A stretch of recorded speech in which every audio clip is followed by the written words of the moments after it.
መልካም ለተሰንበት እየተመኘንላችሁ ወደ ቀጣዩ ዝግጅታችን ልንሻገር ነው። ስንሻገር ንቃትን የሚፈጥር አስተማሪነት ይዘት ያለው ደንብ መረጃንም አተኩሮ ማየትንም የሚፈልግ አጠር ያለ ታሪክ ነው የምናየው። ከዚህ በፊትም አቅርበን ነበረ። የእውነት በዚህ መልኩ ሲቀርብ ለካ ምናምን ብለህ ትማርበታለህና አንድ የሆነ ነገር ሶስት ቅድልም አዎ እንድናስተውል የሚያደርገን ታሪክን አይተን እንመለሳለን። መልካም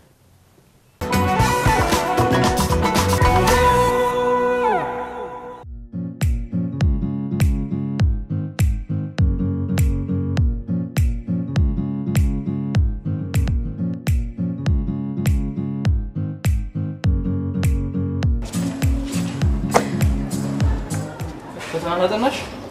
አላነበብኩም እኔ አላጠናውም ነው ወይኔ በእናታችሁ አጥንታችኋል ምንም አላጠናውም አጥንታችኋል በጣም ነው የምትገርሙትሽ እንዴ አላነበብኩም አንቺ ማን አላነበብሽ እኔ ምንም አላነበብኩም ምንድነው የሚወጣን እንዴት አለከሳት ተቆጣጣላችሁ እዚህ እሺ የሆነ ምክንያት መፍጠር አለብን የሆነ አሳማኝ ነገር የሆነ አሳማኝ ነገር አስቡ አቦ እሱ ደግሞ ደረቅ ነገር እኔ አሳባለሁ ለምን የመኪና አደጋ ምናምን አንለው የመኪና አደጋ ያሻል በጣም አሪፍ ስለዚህ እንዴ ልናሳምን እንችላለን አሪፍ ነው ቀላል ነገር ነው ይኸውላችሁ አንዳችን ጭቅላታችን አቅላችሁ ተሰብሯል በማለት ፋሻ ጭቅላታችን አንዳችን ደግሞ እጃችን ላይ እንጥምላለን እጃችን ተሰብሯል ማለት አንዳችን ደግሞ እግራችን ላይ መጣም ነው እንችላለን እኔ ምላት ግን ቢታወቅስ አረ በጭራሽ አይታወቅም በጭራሽ በቃ የሆነ አሳማኝ የሆነ ነገር ሁሉ እናርገው ፋሻ እንገዛለን ምናምን ደረቅ ነገር ነው እንኳን አረ ያምነናል እርግጠኛ ነኝ በዚህ ሁኔታ መፈተን ትፈልጋላችሁ መፈተን ማንፈል ያለን አማራጭ ይሄና ይሄ ብቻ ነው ይሄ ማመን አለባችሁ በቃ እሱ ይሻላል በጣም ይሻላል እንዴት መጥቅ እንዴት ነህ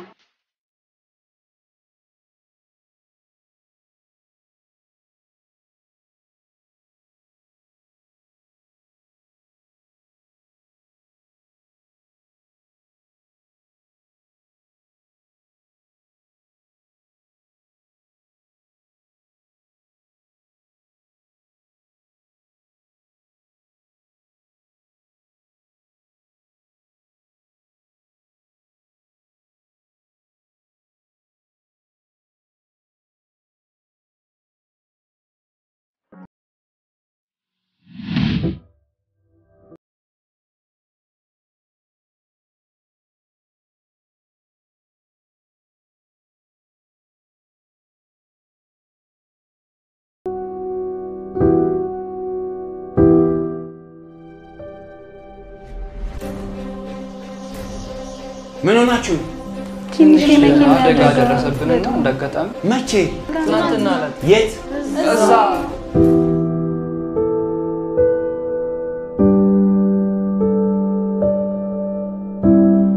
እሺ አሁን ምን ልርዳችሁ በመኪና አደጋው ምክንያት ትላንት ስላላጠና ወደ ነገ እንዲዘዋወር ልንፈልጋለን ነው ፈተናውን ለነገ ሊቀይርላችሁ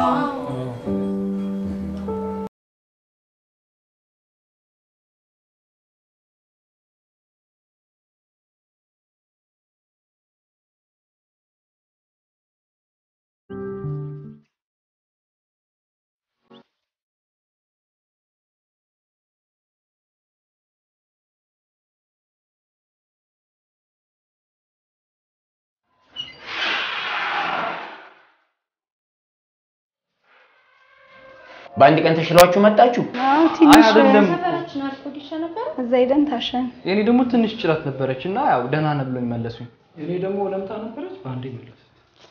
ኦኬ በቃ ፈተናውን ሰጣችኋለሁ ቁጭ በሉ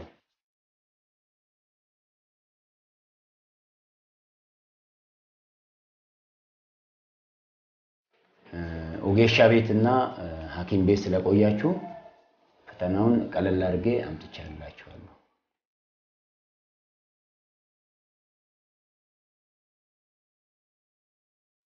መኮራረጃው በጥብቅ የተከለከለ ነው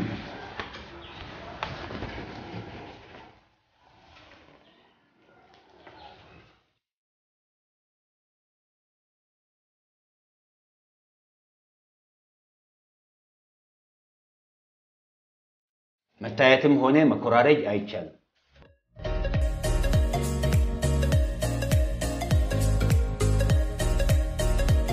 እስክሪብቷችሁን አስቀምጡ